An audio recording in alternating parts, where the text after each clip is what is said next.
The Little Match Girl by Hans Christian Andersen. Most terribly cold it was. It snowed, and was nearly quite dark. An evening, the last evening of the year. In this cold and darkness there went along the street a poor little girl, bareheaded, and with naked feet. When she left home she had slippers on, it is true, but what was the good of that?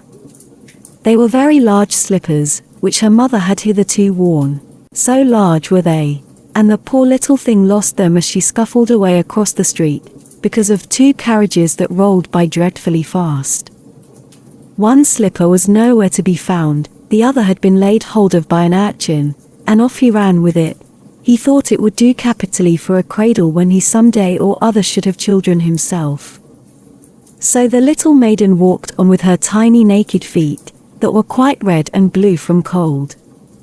She carried a quantity of matches in an old apron, and she held a bundle of them in her hand. Nobody had bought anything of her the whole livelong day, no one had given her a single farthing.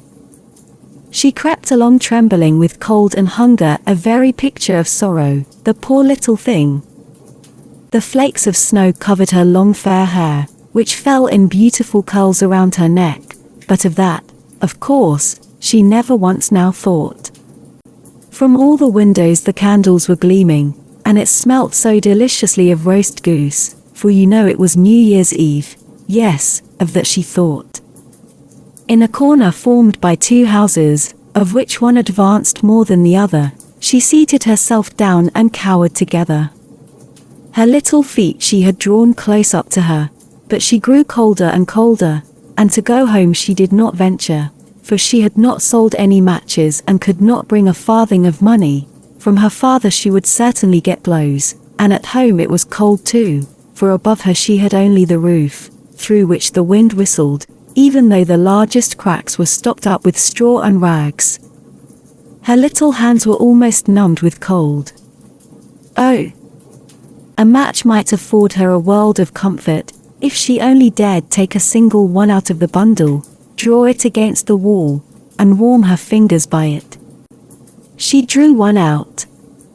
Whisht, how it blazed, how it burnt! It was a warm, bright flame, like a candle, as she held her hands over it. It was a wonderful light. It seemed really to the little maiden as though she were sitting before a large iron stove, with burnished brass feet and a brass ornament at top. The fire burned with such blessed influence, it warmed so delightfully. The little girl had already stretched out her feet to warm them too, but the small flame went out, the stove vanished, she had only the remains of the burnt-out match in her hand. She rubbed another against the wall, it burned brightly, and where the light fell on the wall, there the wall became transparent like a veil, so that she could see into the room. On the table was spread a snow-white tablecloth, upon it was a splendid porcelain service, and the roast goose was steaming famously with its stuffing of apple and dried plums. And what was still more capital to behold was, the goose hopped down from the dish, reeled about on the floor with knife and fork in its breast, till it came up to the poor little girl, when the match went out and nothing but the thick, cold, damp wall was left behind. She lighted another match. Now there she was sitting under the most magnificent Christmas tree. It was still larger, and more decorated than the one which she had seen through the glass door in the rich merchant's house. Thousands of lights were burning on the green branches, and gaily colored pictures, such as she had seen in the shop windows, looked down upon her.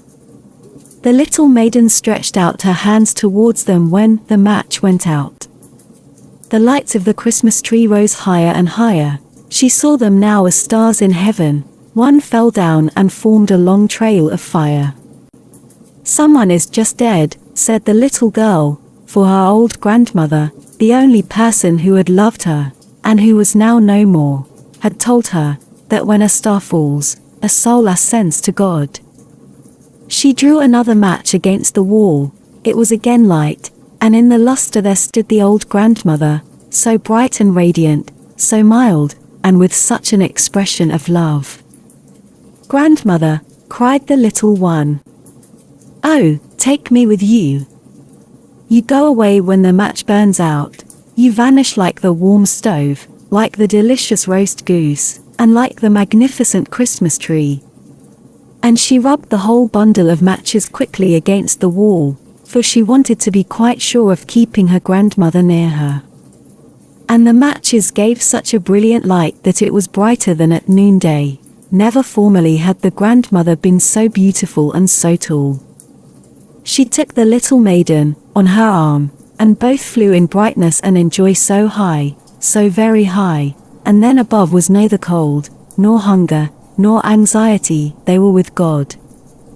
But in the corner, at the cold hour of dawn, sat the poor girl, with rosy cheeks and with a smiling mouth, leaning against the wall, frozen to death on the last evening of the old year.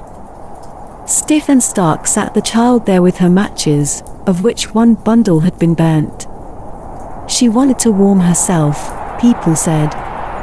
No one had the slightest suspicion of what beautiful things she had seen. No one even dreamed of the splendor in which, with her grandmother, she had entered on the joys of a new year.